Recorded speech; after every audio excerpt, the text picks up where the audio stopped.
मृदा। एक सर्वे कर रहा हूं मैं। हम्म। सारी बातें थोड़ी बताते हैं।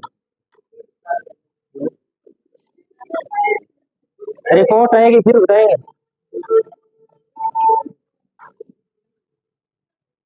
भारत में मृदा, कौन सी मृदा पढ़नी है भैया आज? लवणीय मृदा। लवणीय, या लवणीय को क्या बोल सकते हैं? क्षारीय मृदा।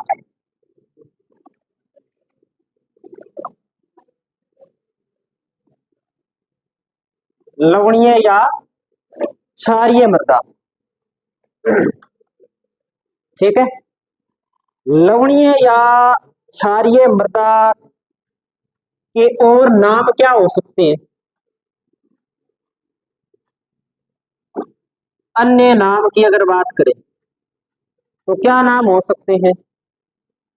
कोई नाम सुने हैं आपने? क्या इसे ऊसर मृदा बोल सकते हैं? सापेन,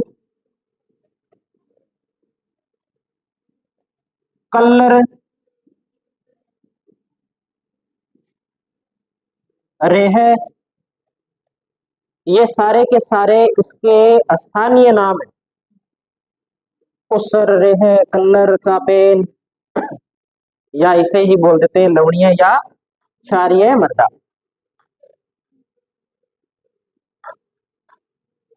ये मिट्टी कौन से क्षेत्रों में पाई जाती है? तो लिखेंगे यह मृदा, यह मृदा शुष्क,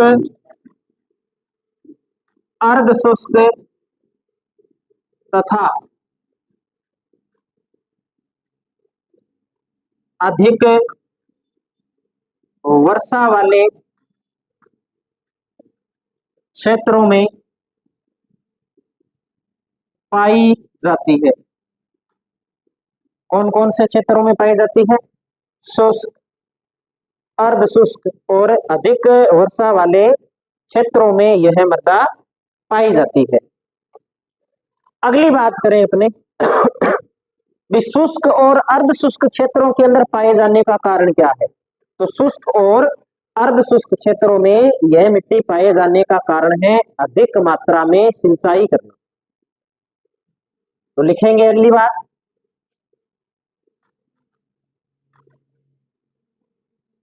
शुष्क व अर्ध शुष्क क्षेत्रों में विस्तार का मुख्य कारण अत्यधिक सिंचाई, अत्यधिक सिंचाई। अब शुष्क एवं अर्ध शुष्क क्षेत्र ज्यादा मात्रा में है कहाँ? तो पश्चिमी गुजरात, पश्चिमी राजस्थान, दक्षिणी पंजाब, दक्षिणी हरियाणा, ये सारा का सारा शुष्क एवं अर्ध शुष्क क्षेत्र है ना। और यहाँ पर ज्यादा मात्रा के अंदर सिंचाई करते हैं तब क्या है, ये मिट्टी लवणीय या क्षारीय हो जाती है। कैसे हो जाती है इसको भी देख लेते हैं। एक क्रिया है जिसे बोलते हैं केशिका क्रिया। कौन सी क्रिया है? केशिका क्रिया। क्या होती है केशिका क्रिया? केशिका क्रिया के अंदर होता है कि जब शुष्क और अर्ध शुष्क क्षेत्र होता है, शुष्क और अर्ध शुष्क, मान लो ये कोई क्षेत्र है, ये वाला भाग है, और इसमें यहां पर कुछ खनिज पाए जाते हैं नीचे वाले भाग में। ठीक है, ये सारा का सारा भूभाग है यहाँ पर। और यहाँ हम क्या कर रहे हैं, सिंचाई कर रहे हैं। जब ज्यादा मात्रा में सिंचाई करेंगे तब क्या होगा कि जो जल हम सिंचाई के रूप में लगा रहे हैं इसमें, वो जल रिस कर कहाँ जाएगा, नीचे जाएगा। जल रिस कर कहाँ जाएगा, नीचे जाएगा। नीचे कई बार क्या है, कुछ ऐसा खनिज पाया जाता है जैसे चूना है, रॉक फास्फेट है। इसके कारण क्या होता है कि जो जल नीचे गया है रिस करके, वो इस खनिज की परत से नीचे नहीं जा पाता। जल यहाँ पर इकट्ठा होता रहता है। मान लो एक प्रकार से ऐसे मान लो कि ये डिग्गी बन गई, अब पानी यहाँ इकट्ठा होता गया, पानी इसमें आता जाएगा तो पानी ऊपर की ओर आएगा, वापस ऊपर की ओर आएगा। मान लो इस प्रकार से यहाँ पे भरता गया, जल भर गया, इसके अंदर जल भराव हो गया एक प्रकार से। अब क्या होगा कि जो जल यहाँ नीचे पहुंचा था ना, इस भाग के अंदर, इस खनिज वाले क्षेत्रों के अंदर क्या पाए जाते हैं, लवण पाए जाते हैं,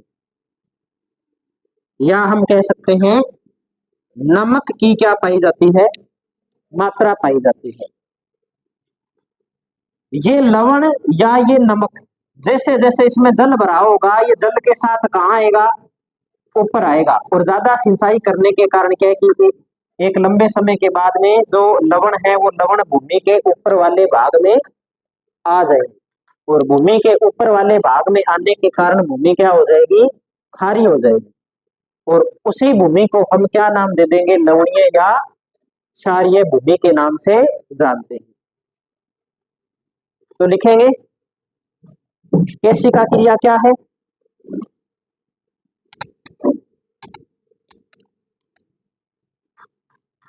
केशिका क्रिया में लिखेंगे खनिज पदार्थों का निचली परत से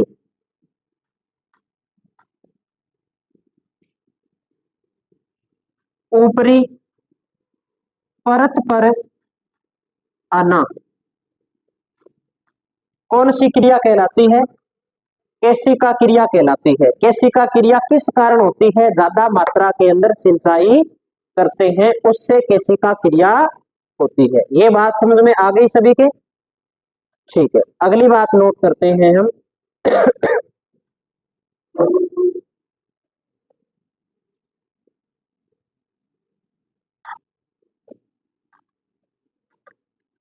अगली बात नोट लिखते हैं। अब कौन सी मृदा की बात रहेगी, हमने शुष्क और अर्ध शुष्क की बात तो कर ही ली। अब कौन सी बात रहेगी, अधिक वर्षा वाले क्षेत्र की बात रहेगी। अधिक वर्षा वाले क्षेत्र में क्या होता है, अधिक वर्षा वाले क्षेत्र में जब बरसात ज्यादा होगी तो पानी है वो बहेगा, नदी के रूप में बह सकता है। और कई बार क्या है, बरसात ज्यादा हो जाती है तो नदी से बाहर भी पानी फैल करके क्या है, बहने लगता है। यानी कि पानी सही प्रकार से नहीं बहता। तो कैसे बहता है,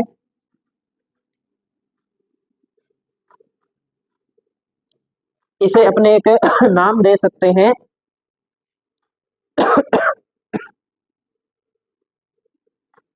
इसे क्या नाम दे अपने,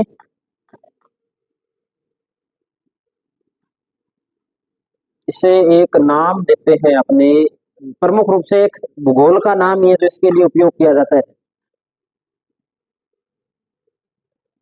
या तो अपने ऐसे कह सकते हैं कि जल का अस्पष्ट प्रवाह, है ना।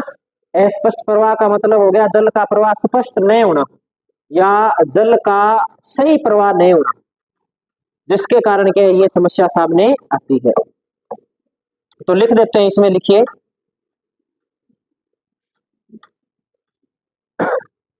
अधिक वर्षा वाले क्षेत्र में, अधिक वर्षा वाले क्षेत्र में इस मृदा का विकास दोषपूर्ण जल प्रवाह या अस्पष्ट जल प्रवाह के कारण होता है।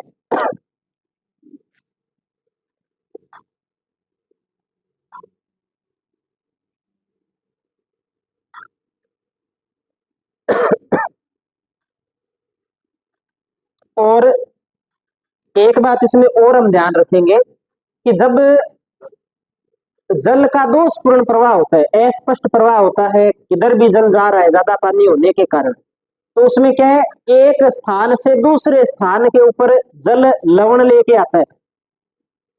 ठीक है, मान लो ये ऊंचा भाग है, ये तो नॉर्मल सी बात है कि जल बहेगा तो ऊंचे भाग से नीचे भाग की ओर ही बहेगा।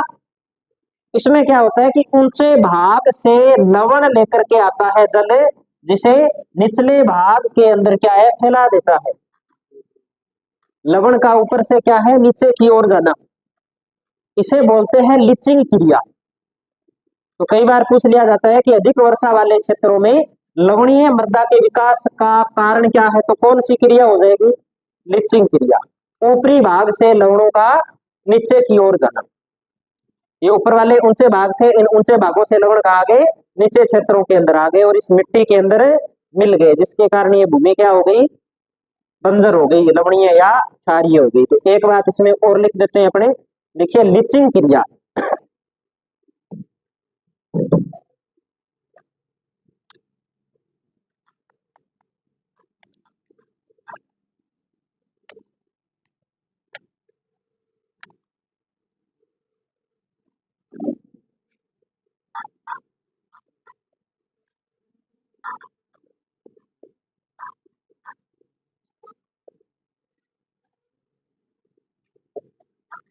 लवणों का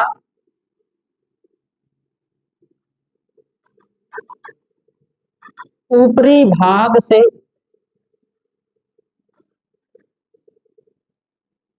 नीचे की ओर या निचली परत की ओर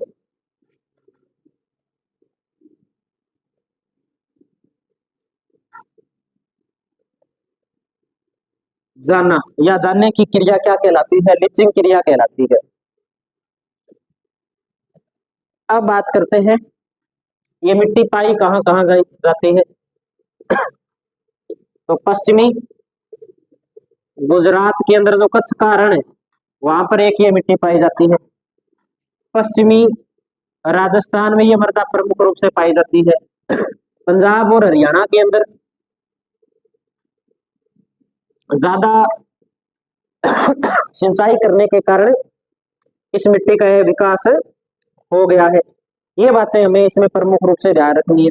और इसके अलावा ये मिट्टी है जो पूर्वी तट है अपने भारत का,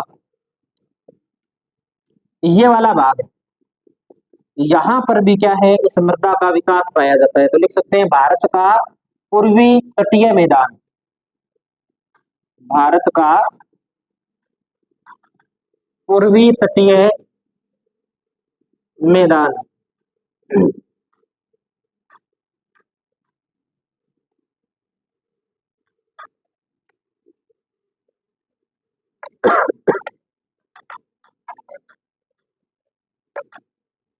अब अपने बात करते हैं इस मृदा का क्षेत्रफल। तो 1.7 लाख वर्ग किलोमीटर इस मृदा का क्षेत्रफल है।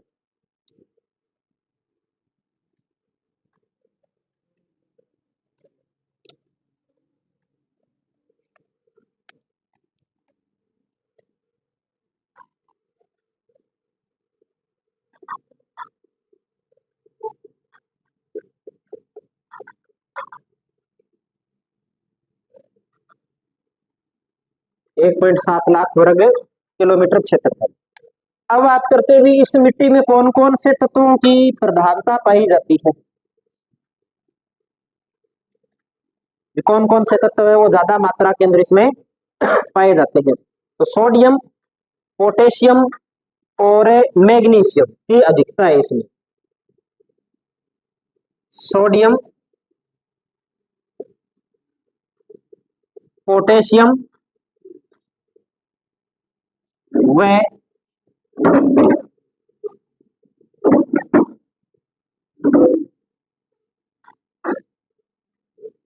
मैग्नीशियम की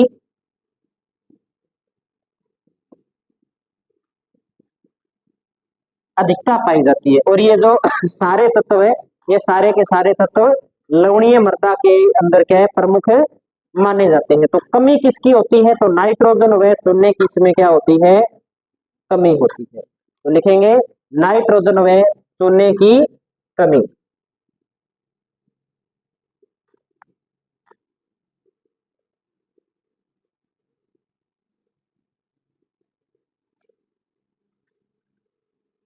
नाइट्रोजन व चूने की इसमें कमी पाई जाती है।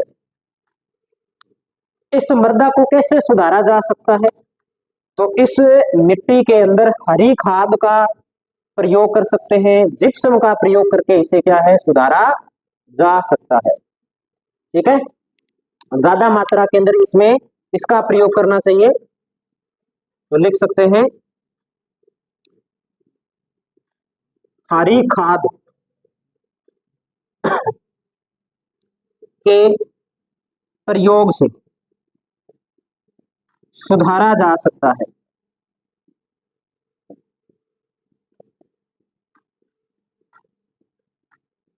जो गोबर की खाद है उसका भी इसमें उपयोग किया जा सकता है। और जैसे मूंग की फसल है, मूंग का जो कचरा है वो इसमें डाल करके इसकी लवणीयता को कम किया जा सकता है। क्योंकि जो प्राकृतिक वनस्पति होती है उसके अंदर कार्बनिक तत्व पाए जाते हैं, और कार्बनिक तत्व होते हैं वो अम्लीय प्रकृति के होते हैं।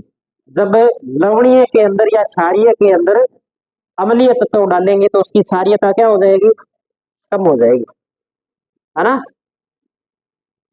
वही बात है कि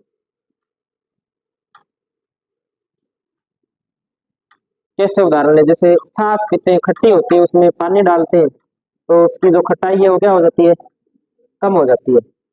कोई चीज मीठी ज्यादा हो जाए, उसमें पानी डाल दो, क्या हो जाएगा, मीठा कम हो जाएगा। वही बात इधर। तो ये बात हो गई है। बड़े अगली मृदा पढ़ते हैं। अगली मृदा लिख दीजिए आप, वन या पर्वतीय मृदा। वन या पर्वतीय मृदा कितने नंबर मृदा है, 7 नंबर। लिख दो वन या पर्वतीय मृदा।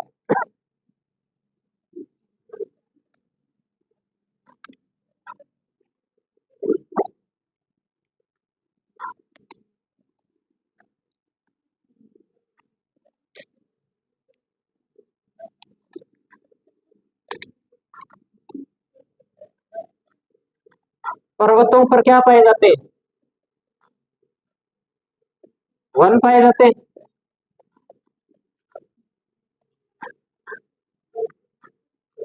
वन या पर्वतीय मृदा। क्षेत्रफल लिखिए 2.85 लाख वर्ग किलोमीटर। 2.85 लाख वर्ग किलोमीटर विस्तार। ज्यादा मात्रा के अंदर ये उत्तरी पश्चिमी तथा उत्तरी पूर्वी हिमालय वाला जो क्षेत्र है, यानी कि कुल मिला के हिमालय वाला जो क्षेत्र है वहां पर इस मिट्टी का विस्तार पाया जाता है।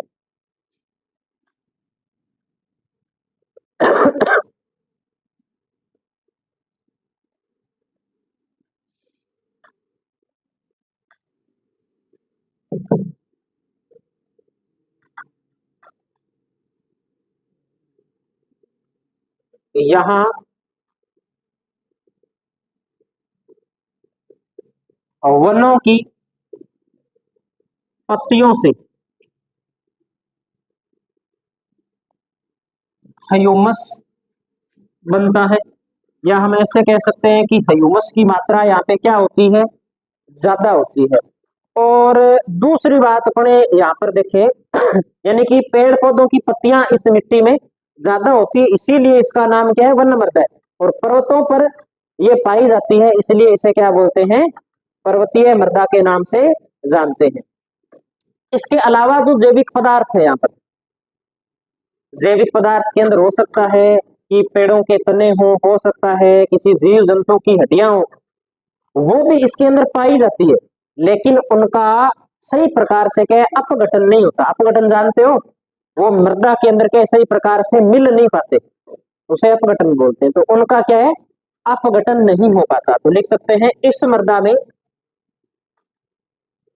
इस मृदा में जैविक पदार्थों का अपघटन नहीं हो पाता। अब आप बताओ कि जिस मृदा के अंदर पेड़ पौधों की पत्तियां, पेड़ों के तने, पशुओं की हड्डियां, ऐसे तत्व ज्यादा पाए जाएंगे, वो मृदा अम्लीय होगी कि क्षारीय, कैसी होगी वो मृदा अम्लीय होगी। तो ये किस प्रकार की मृदा है, अम्लीय प्रकार की मृदा है। ठीक है, तो लिखेंगे मृदा की प्रकृति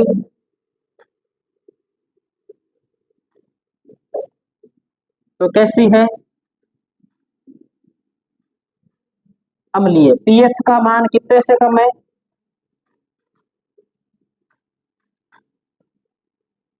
7 से कम।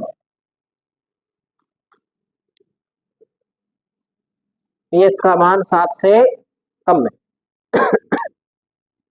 पहाड़ों में खेती कैसे होती है, एकदम प्लेन करके पहाड़ को, तो सीढ़ीदार खेत बनाकर यहाँ पर खेती है वो प्रमुख रूप से की जाती है। तो लिख दो भाई,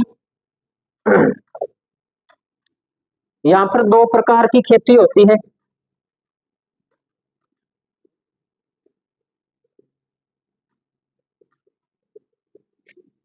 सीढ़ीदार खेत बनाकर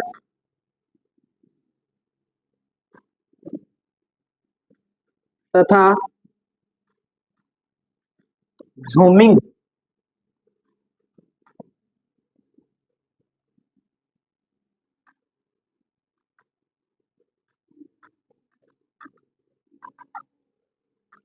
यहाँ खेती सीढ़ीदार खेत बनाकर तथा झूमिंग या तांतनशील प्रकार से की जाती है। झूमिंग जानते हो आप, झूमिंग कृषि कहाँ की जाती है, झूमिंग नाम कहाँ है भारत में, कहाँ, उदयपुर में, चित्तौड़गढ़ में, सिरोही में, बारां में, इनमें से है क्या कहीं पर? मध्य प्रदेश में, महाराष्ट्र में, उड़ीसा, झारखंड में, पूर्वोत्तर भारत में।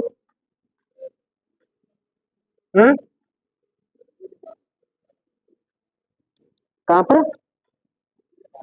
पूरे भारत में नहीं कहा जाता। पूर्वोत्तर भारत में बोलते हैं। जो 7 बहनों वाला राज्य है ना, असम, त्रिपुरा, मिजोरम, मणिपुर, नागालैंड, अरुणाचल प्रदेश, वहां पर इसे किस नाम से जानते हैं, झूमिंग के नाम से जानते हैं। राजस्थान में किस नाम से जानते हैं, वालरा, वात्रा, दजिया, चिमाता। ये 4 नाम कहाँ पे है, राजस्थान के अंदर है ना। वालरा कहाँ है, तो सिरोही में। वात्रा कहाँ है, तो बारां में। दजिया और चिमाता में क्या अंतर है, दजिया तो कहाँ की जाती है, मैदानों के अंदर, और चिमाता कहाँ की जाती है, पहाड़ों पर। चिमाता, चिमाता से याद रखना है चिमटा, चिमटा जब रोटी सेकते हैं तब काम आता है ना। रोटी कब सिकती है, जब आग जलती है ना। तो जो वनों को जलाकर राजस्थान में खेती की जाती है वो तो कौन सी है, चिमाता। और दजिया है जो मैदानों के अंदर वनों को काट कर खेती की जाती है, वो है। ठीक है, और लगभग ये जो स्थानांतरणशील कृषि होती है ये पर्वतीय क्षेत्रों में ही ज्यादा की जाती है। क्यों की जाती है, इसके पीछे कारण है, क्योंकि जनजाति लोग है वो पर्वतीय क्षेत्रों में ही निवास करते हैं, वन ही उनके क्या होते हैं, घर होते हैं, इसलिए ये भी एक कारण है। तो लिखो अब प्रमुख फसल,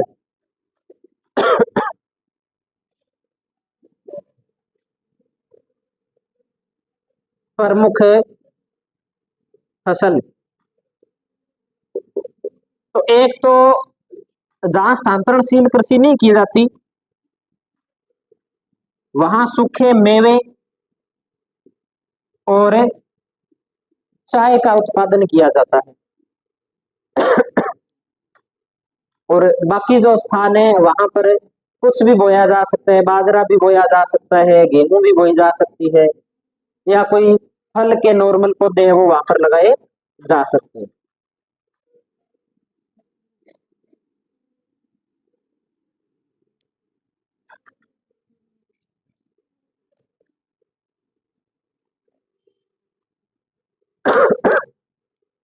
तो ये हो गए मृदा के प्रकार। इतने प्रकार ही पढ़े थे क्या, या और भी कोई प्रकार रह गया? कौन सी मृदा रहेगी?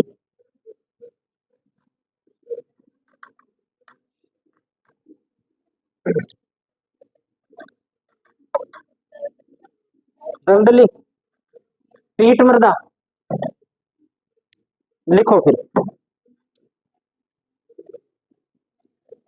अगली मृदा 8 नंबर मृदा लिखो,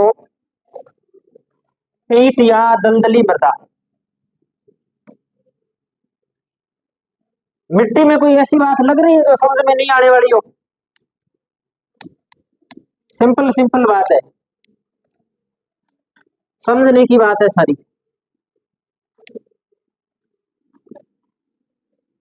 कोई पूछ ले पर्वतीय मृदा कहाँ पाई जाती है? पर्वतों में पाई जाती है, और सबसे ज्यादा पर्वत है किधर?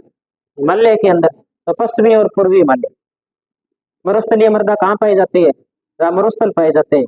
मरुस्थल कहाँ पाए जाते हैं? गुजरात में, राजस्थान में, पंजाब के अंदर दक्षिण वाले भाग में, और हरियाणा के दक्षिण वाले भाग में, यहाँ पाए जाते हैं। ज्यादा करे तो पश्चिमी उत्तर प्रदेश लिख सकते हैं। बताइए, जलोढ़ मृदा कहाँ पाई जाती है? जहाँ नदियां बहती है। नदियां कहाँ कहाँ बहती है? प्रमुख बड़े बड़े नदियों के नाम लिख दो। एक तो गंगा यमुना बहती है उत्तर प्रदेश, बिहार, पश्चिम बंगाल होते हुए। एक सिंधु और सतलज का बेल्ट है जो पंजाब के अंदर और ऊपर जम्मू कश्मीर वाले क्षेत्र के अंदर से है ना। बाकी गोदावरी, कृष्णा और कावेरी का डेल्टा है, वहां पे की जाती है, और दोनों तटीय मैदान में की जाती है। जहाँ नदियां बहती है वहां मैदान बनते हैं, और मैदान में कौन सी मिट्टी होती है?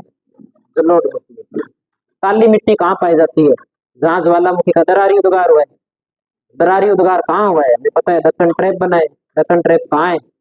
तो महाराष्ट्र के अंदर, कर्नाटक के अंदर, कुछ गुजरात का भाग आ जाता है, दक्षिणी पूर्वी राजस्थान का भाग आ जाता है, कुछ मध्य प्रदेश का भाग आ जाता है, कुछ तेलंगाना का इधर वाला भाग आ जाता है, यहाँ पाई जाती है। और क्या है, इसी का थोड़ा सा रूप बदल जाता है, या इसमें लोहे की मात्रा ज्यादा हो जाती है तो लाल मृदा बन जाती है। लाल मृदा के अंदर बरसात ज्यादा हो जाती है तो लेटेराइट मृदा बन जाती है। और इसमें क्या है भाई, कोई नई बात मेरे हिसाब से तो लगी नहीं, घूम फिर के वही बात है। अब पढ़ लेते हैं अपने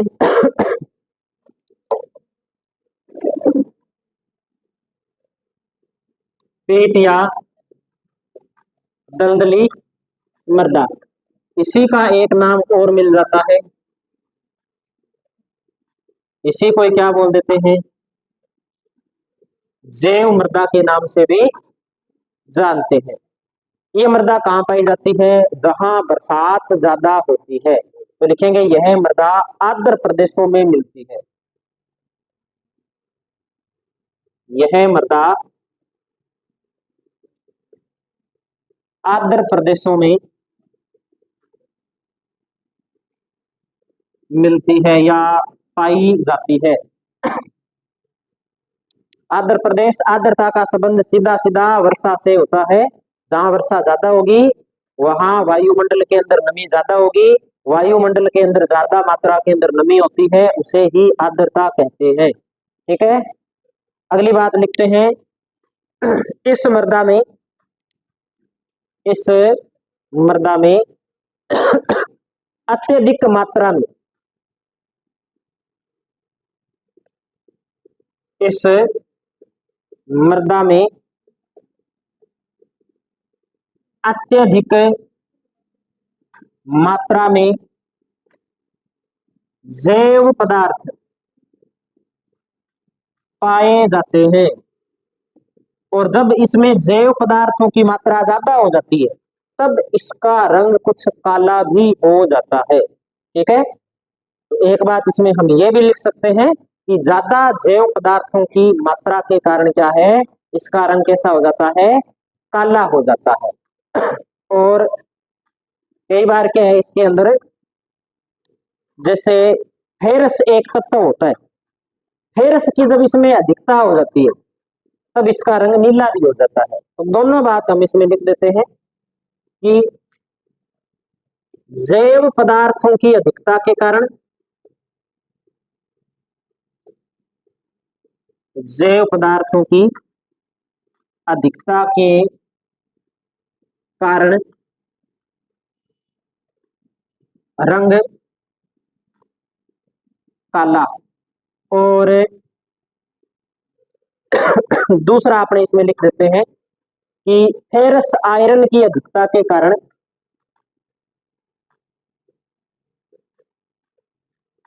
फेरस आयरन की अधिकता के कारण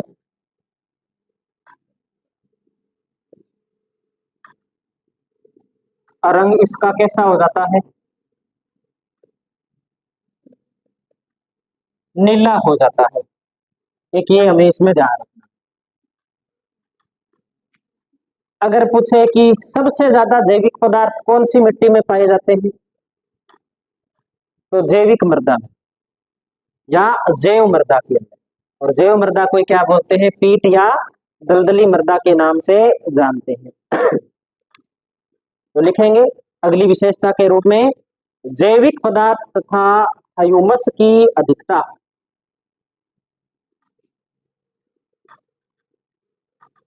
जैव पदार्थ तथा ह्यूमस की अधिकता। एक तो ये बात यार, दूसरी बात भी इसमें कौन सी वनस्पति या कौन सी फसलें इसके अंदर पैदा की जाती है। तो आर्द्रता जहां ज्यादा होगी, यानी कि वहां पानी की मात्रा ज्यादा होगी, जहां पानी की मात्रा ज्यादा है वहां चावल की खेती होती है, जहां समतल भूमि है वहां तो, और जहां भूमि समतल नहीं है या वन वन पाए जाते हैं वहां पाई जाती है मैंग्रोव वनस्पति। कौन सी वनस्पति पाई जाती है, मैंग्रोव वनस्पति। तो लिखेंगे फसलें कौन कौन सी है इसमें, फसल तो इसमें चावल ही है प्रमुख रूप से, और चावल के अलावा अगर कोई वनस्पति पाई जाती है तो वो कौन सी वनस्पति है, मैंग्रोव वनस्पति। इसमें भी एक और थोड़ा सा ध्यान रखने की आवश्यकता है, जैसे ये अपने प्रायद्वीपीय भारत है और ये यहाँ पे इस प्रकार से डेल्टा वाला क्षेत्र है, गंगा के आसपास जो गंगा का ब्रह्मपुत्र का डेल्टा बनता है ना, वो वाला क्षेत्र है। यहाँ पे क्या विशेष बात याद रखनी है कि डेल्टा कटा फटा है इस प्रकार से, यानी कि कई बार क्या होता है सागर का जो जल है वो डेल्टा के क्या आ जाता है, अंदर आ जाता है।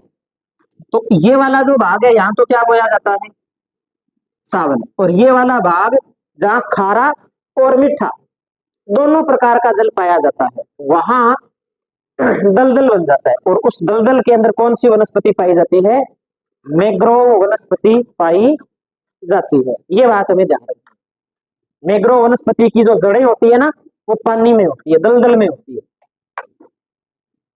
और इस प्रकार से होती है ये, जैसे ये मैंग्रोव वनस्पति है, ये यहाँ पे क्या है, दलदल है। तो इसमें श्वास लेने के लिए या वाष्पीकरण करने के लिए इस प्रकार से जड़ें हैं, वो उस दलदल से क्या है, उस पानी से बाहर दिखाई देती है इस प्रकार। ये भी इसकी एक विशेषता है, जब अपने मैंग्रोव वनस्पति पढ़ेंगे तब इसको भी अपने देख लेंगे। तो अब बताओ कि ये वाला जो भाग है जहां सागर का पानी पहुंचता है वहां लवणीय पदार्थों की अधिकता होगी कि नहीं होगी, होगी। जहां सागर का पानी जाएगा वहां नमक तो जाएगा ही जाएगा, है ना। तो लिख सकते हैं इस मृदा में, इस मृदा में क्षारीय तत्व भी पाए जाते हैं। इस मृदा में क्षारीय तत्व पाए जाते हैं।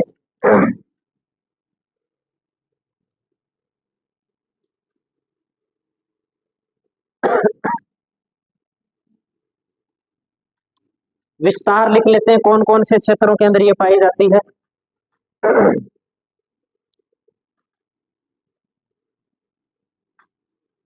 तो विस्तार में लिखिए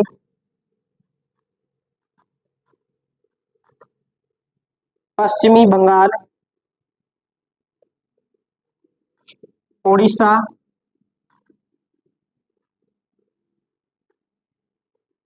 तमिलनाडु का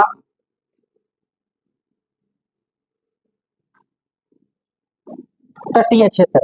वहां तो इन भागों में तो ऐसे समझ लो कि ये थोड़ी नमक की मात्रा वाली मृदा है, ठीक है। और दूसरे जो क्षेत्र लिखते हैं इसमें अपने, जैसे उत्तरी बिहार, उत्तराखंड, ये वाला जो भाग है, उत्तरी बिहार व उत्तराखंड वाला जो क्षेत्र है, यहाँ जो इस मृदा के विकास का कारण है वो थोड़ा अलग है। यहाँ इस मृदा के विकास का कारण रहता है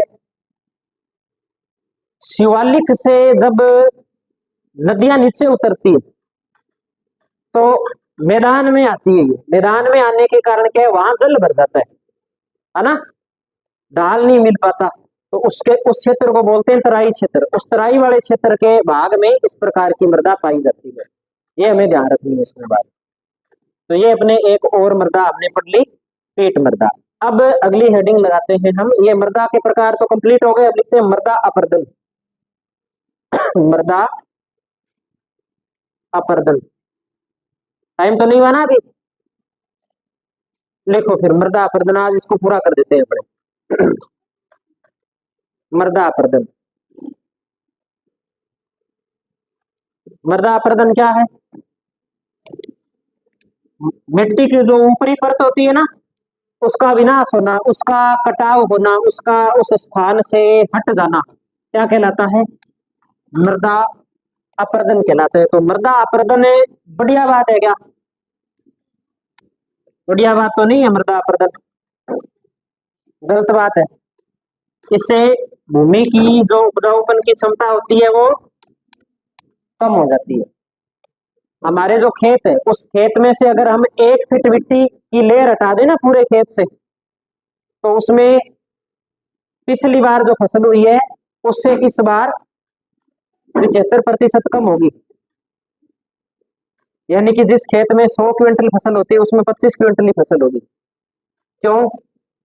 क्योंकि जो मृदा की जो ऊपरी परत होती है सबसे ज्यादा पौधे के लिए जो उपयोगी होती है वो ऊपरी 1 फीट की परत ही होती है, ठीक है। तो लिखते हैं अपने मृदा अपर्दन। मृदा अपर्दन, मृदा अपर्दन में बिल्कुल छोटे से शब्दों के अंदर हम लिख देंगे मृदा के आवरण का विनाश। मृदा के आवरण का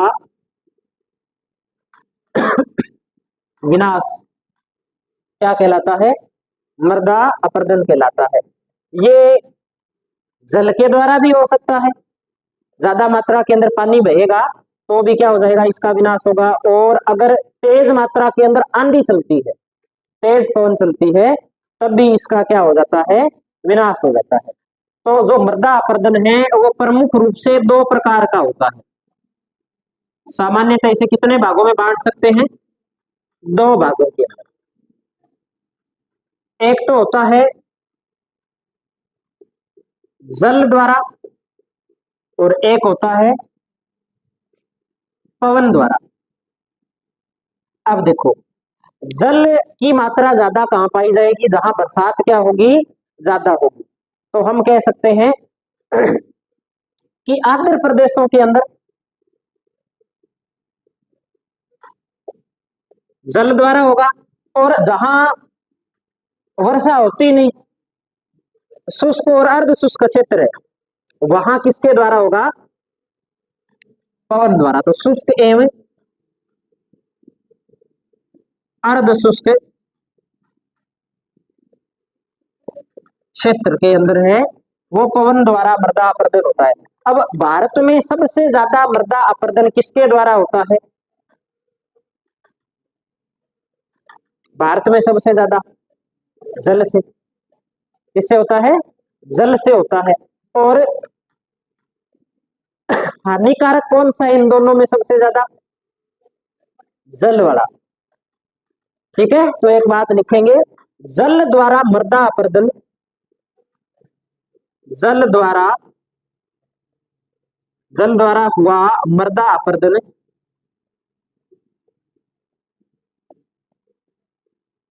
सर्वाधिक हानिकारक है। ठीक है, और अपने भारत के अंदर बात करें तो सबसे ज्यादा मृदा अपरदन करने के लिए कौन सी नदी प्रसिद्ध है? भारत में मृदा अपरदन के लिए कौन सी नदी प्रसिद्ध है? यमुना, गंगा, गोदावरी, कृष्णा, कावेरी, चंबल, बनास, सतलज, कौन सी है? कोई पढ़ा है कहीं? भारत की अगर बात करें तो राजस्थान की बात करें तब कौन सी है? राजस्थान में तो चंबल। और भारत में बनास कैसे हो जाएगी? बनास ही तो राजस्थान में ही है, राजस्थान से बाहर है ही नहीं बनास, तो फिर तो अपने राजस्थान की बनास होनी थी। चंबल। भारत की भी कौन सी नदी है? चंबल।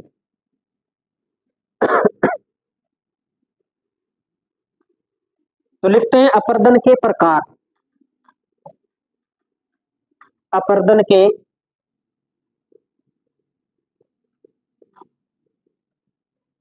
के प्रकार।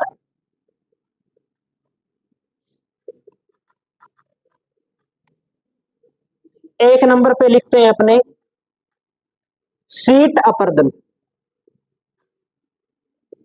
या इसे बोलते हैं परत अपरदन।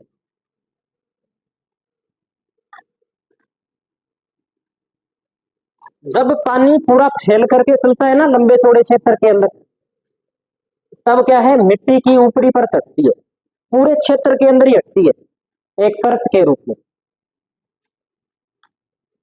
तो लिखेंगे बड़े क्षेत्र में, बड़े क्षेत्र में जल प्रवाह से मृदा की ऊपरी परत का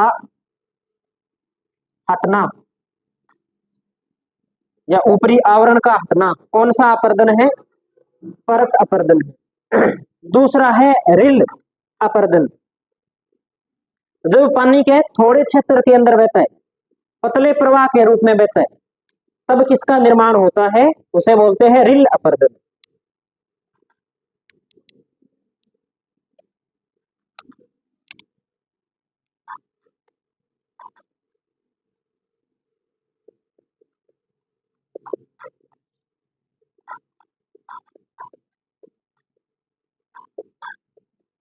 जल के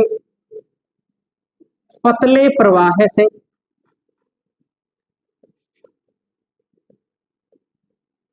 अपरदन। जैसे अपने कह सकते हैं भी अपने क्षेत्रों के अंदर बरसात ठीक ठाक सी होती है, और कई बार क्या है, जैसे जो रास्ते होते हैं वो अपने ऊंचे होते हैं, ऊंचे रास्तों से बरसात का पानी जब नीचे डलता है तो पतली पतली नालियां सी बन जाती है, उसे रिल अपरदन अपने बोल सकते हैं। अगला अपने नोट करते हैं गली अपरदन।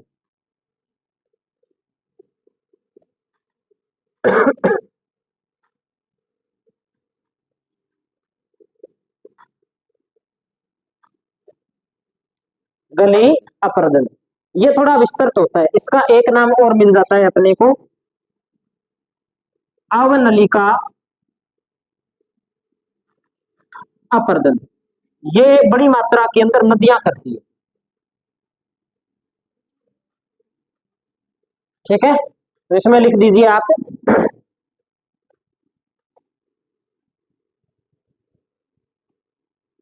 लिखिए, इसमें पानी सीमित क्षेत्र में बहता है, इसमें पानी सीमित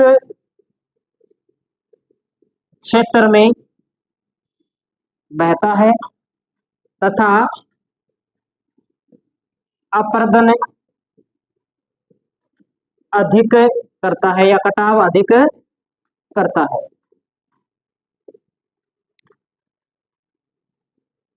कटाव अधिक करता है, जैसे अपने बीहड़ जो बने हुए हैं चंबल वाले, वो इसी प्रकार के हैं। तो लिख सकते हैं एग्जाम्पल, चंबल के बीहड़।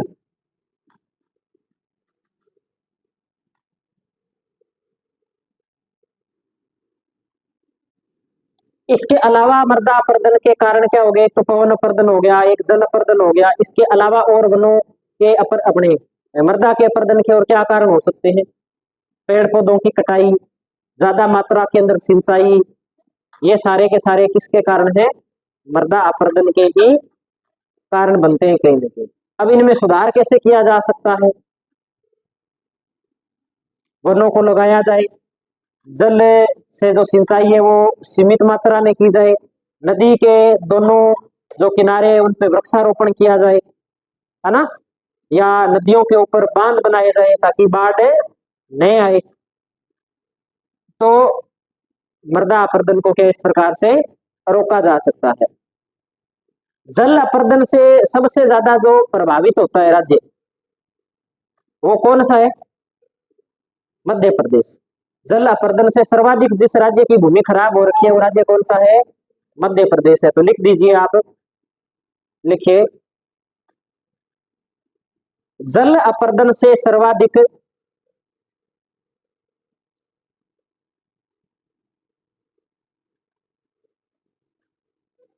जल अपर्दन से जल अपर्दन से सर्वाधिक प्रभावित भूमि का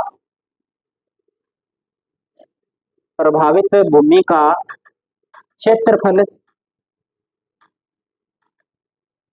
प्रभावित भूमि का क्षेत्रफल मध्य प्रदेश में है,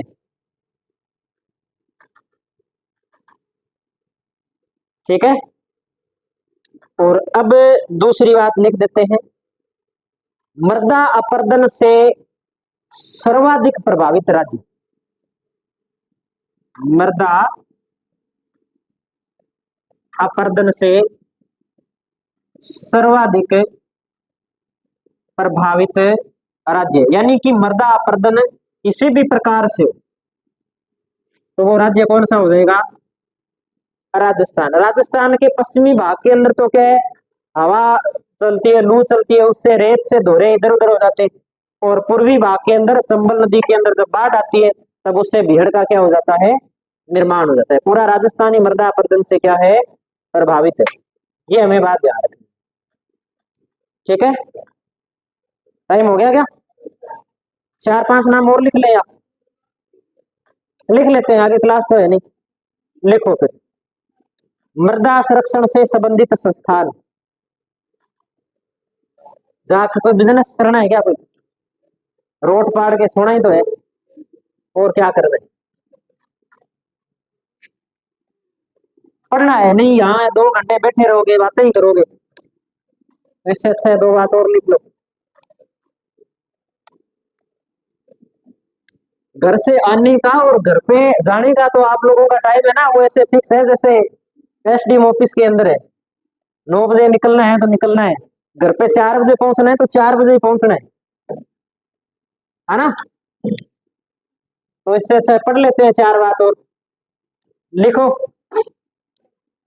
मृदा संरक्षण से संबंधित संस्थान, मृदा संरक्षण से संबंधित संस्थान, यानी कि ऐसे कौन कौन से संस्थान या संस्था या कोई कमेटी शुरू कर रखी है या सरकार ने कोई ऐसा आयोग बना रखा है जो मृदा को बचाने के लिए कार्य कर रहा है। 1 नंबर पे लिखते हैं मरुस्थल वृक्षारोपण तथा अनुसंधान केंद्र, मरुस्थल वृक्षारोपण तथा अनुसंधान केंद्र जोधपुर के अंदर है। 1952 में इसकी स्थापना हुई थी। दूसरा, मैं लगभग वही ज्यादा लिखा रहा हूं जो राजस्थान या राजस्थान के आसपास है कहीं। 2 नंबर पे लिखते हैं केंद्रीय शुष्क भूमि अनुसंधान संस्थान, केंद्रीय शुष्क भूमि अनुसंधान संस्थान, ये भी जोधपुर के अंदर है। इसकी स्थापना के बारे में थोड़ी जानकारी का अभाव है। तीसरी बात लिखते हैं हम इसके अंदर, तीसरी संस्था लिखिए केंद्रीय उर्वरक गुणवत्ता नियंत्रण संस्थान, केंद्रीय उर्वरक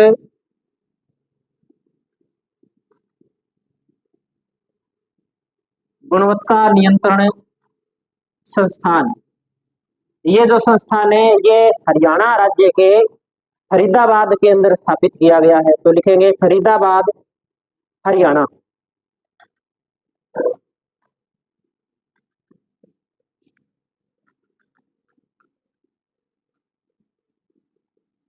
ये दोनों राजस्थान में है। 4 नंबर पे हम नोट करते हैं, 4 नंबर पे लिख दीजिए राष्ट्रीय कार्बनिक खेती परियोजना। ये एक परियोजना है,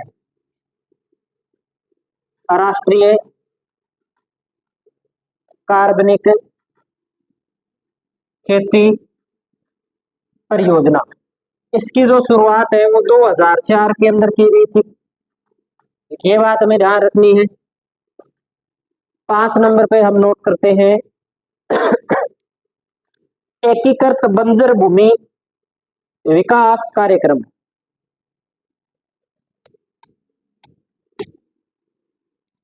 ये याद करने हैं सारे के सारे नाम, ये पूछे जाते हैं पेपर में। तुम मृदा रट के जाओ, मृदा पूछे ही नहीं, पूछे कुछ और संस्था का नाम, बाद में आके कहोगे कि सर आपने तो मृदा लिखवाई थी, मृदा में से प्रश्न आया ही नहीं, प्रश्न तो कुछ संस्था का पूछ लिया। तो ये जो जितने भी हम संस्था या कोई योजना पढ़ रहे हैं इसका संबंध भी मृदा संरक्षण से ही है। तो अगली योजना क्या लिख रहे हैं, एकीकृत बंजर भूमि विकास कार्यक्रम, एकीकृत बंजर भूमि विकास कार्यक्रम 1989 के अंदर इसकी शुरुआत की गई थी। और लास्ट 2 बात लिखते हैं, एक तो लिखते हैं मृदा स्वास्थ्य कार्ड योजना, मृदा स्वास्थ्य कार्ड योजना 19 फरवरी 2015 को सूरतगढ़ राजस्थान से नरेंद्र मोदी ने शुरू की थी और एक नारा दिया था स्वस्थ धरा खेत हरा। ठीक है, एक ये याद करनी है, ये कई बार पूछ ली। और लास्ट बात लिखते हैं केंद्रीय मृदा संरक्षण बोर्ड की स्थापना, केंद्रीय मृदा संरक्षण बोर्ड की स्थापना 1953 के अंदर की गई थी। इसके साथ में अपना टॉपिक है ये कंप्लीट हो गया। 5 मिनट ही और लगे तो धरती उल्ट पुल्ट तो नहीं हुई, ट्रेन अपने आती नहीं तो ट्रेन निकल नहीं सकती अपनी, है ना। बसें अपने आती है, उनको बोल दे कि 5 मिनट रुक तो वो रोक लेगा, कोई दिक्कत नहीं है।